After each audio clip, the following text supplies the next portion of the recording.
उम्र के हिसाब से हमारे पास कितने पैसे होने चाहिए। जी हाँ, अक्सर हम लोग देखते हैं कि हमारे पास इमरजेंसी फंड नहीं होती है। इमरजेंसी फंड क्या होता है? ऐसा फंड जो हमें इमरजेंसी के टाइम में हमें मदद करता है। क्योंकि देखिए, जब आपको पैसा की आवश्यकता होती है तो लोगों से आप मतलब मांगेंगे तो हो सकता है कि लोग मदद कर भी दे, लेकिन ज़्यादातर संभावना होती है कि लोग आपको समय पे मदद नहीं करते हैं और क्या है कि आप जो है छटपटा कर रह जाते हैं।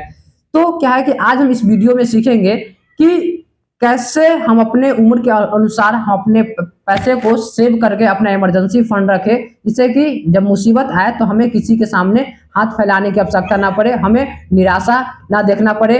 ऐसा ना हो कि पैसा के कारण हमारा परिवार जो है एक मतलब कि हॉस्पिटल में जो है दम तोड़ दे, या मतलब कि कहीं भी कुछ चीज़ें की आवश्यकता अगर पड़े तो वहाँ पे हम ना कर पाए। तो आज हम इस वीडियो में सीखेंगे कि हमारे एज के अनुसार हमारे पास कितना इमरजेंसी फंड होना चाहिए। तो चलिए आज हम इस वीडियो में जानेंगे। नमस्कार, मेरा नाम मिथिलेश कुमार और मैं रियल एस्टेट कंसल्टेंट। आज मैं आप लोगों के साथ जो भी चीज़ शेयर कर रहा हूँ, प्लीज़ इसको मैं खुद भी फॉलो करता हूँ और आप लोगों से भी मैं शेयर करता हूँ। क्यों? क्योंकि अच्छी चीज़ें जो है ना शेयर करनी चाहिए, इसीलिए मैं आप लोगों के साथ शेयर करता हूँ। तो वीडियो को इसमें लाइक कीजिएगा ताकि हम मेरा और मोटिवेशन बने और आप लोगों के साथ मैं और अच्छी चीज़ें मैं शेयर कर सकूं। तो चलिए मैं आपको बताता हूं इस वीडियो में कि कैसे आप जो है अपना इमरजेंसी फंड तैयार कर सकते हैं, जिससे क्या है कि जो आपको मुसीबत के समय में किसी के सामने हाथ फैलाने की आवश्यकता नहीं पड़ेगी।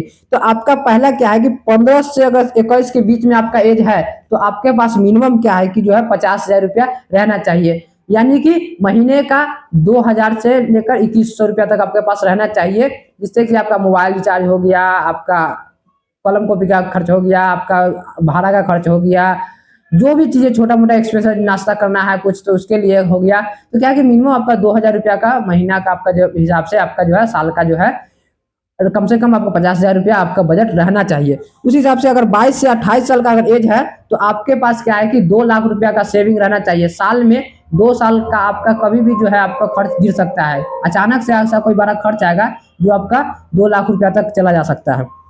29 से अगर 33 साल का बीच है तो 1 साल का कम से कम इमरजेंसी फंड आपके पास 10 लाख रुपया होना चाहिए। उसके बाद क्या है कि 34 से अगर 40 का एज आपका है तो आपके पास 25 लाख रुपया आपका इमरजेंसी फंड होना चाहिए। क्योंकि क्या है कि जब आप 35 से लेकर 40 के एज में 34 से 40 के एज में जब आप होते हैं तो उस समय क्या है कि आपके साथ साथ आपका फैमिली का भी रिस्पॉन्सिबिलिटी आप पे बन जाता है। तो क्या आपके पास इमरजेंसी फंड के रूप में 25 लाख रुपया जो है आपका रहना ही चाहिए। 41 या 50 साल के एज में अगर आप रहते हैं तो क्या कि आपके पास इमरजेंसी फंड के रूप में आपको जो है आपका जो है 50 लाख रुपया रहना चाहिए। 51 से 60 साल के उम्र में आपको जो है 1 करोड़ का इमरजेंसी फंड होना बहुत ही अनिवार्य है। और 61 से लेकर 70 साल के बीच में आपका जो है 2 लाख रुपया का इमरजेंसी फंड रहना चाहिए।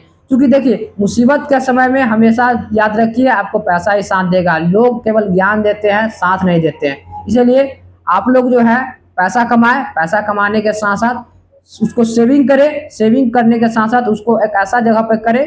और मैं तो पर्सनली मैं अपना एडवाइस दूंगा कि मैं ज़्यादातर बड़े लोगों से सीखता हूँ कि जो भी आपका इमरजेंसी फंड है ना उसको आप एफडी कर दीजिए। इससे क्या है कि आपका बैंक जो है 6 से 7% रिटर्निंग भी देता रहेगा और क्या है कि आपका पैसा भी आपका सेफ रहेगा। जब भी आपका पैसा की आवश्यकता पड़ेगा ना, एक क्लिक में क्या है कि आप जो है उस पैसे को निकाल सकते हैं और उसको क्या है कि आप जो इस्तेमाल में कर सकते हैं। तो कैसा लगा ये इन्फॉर्मेशन, प्लीज आप हमको कमेंट में बताइएगा। तब तक के लिए नमस्कार दोस्तों, जय हिंद, जय भारत।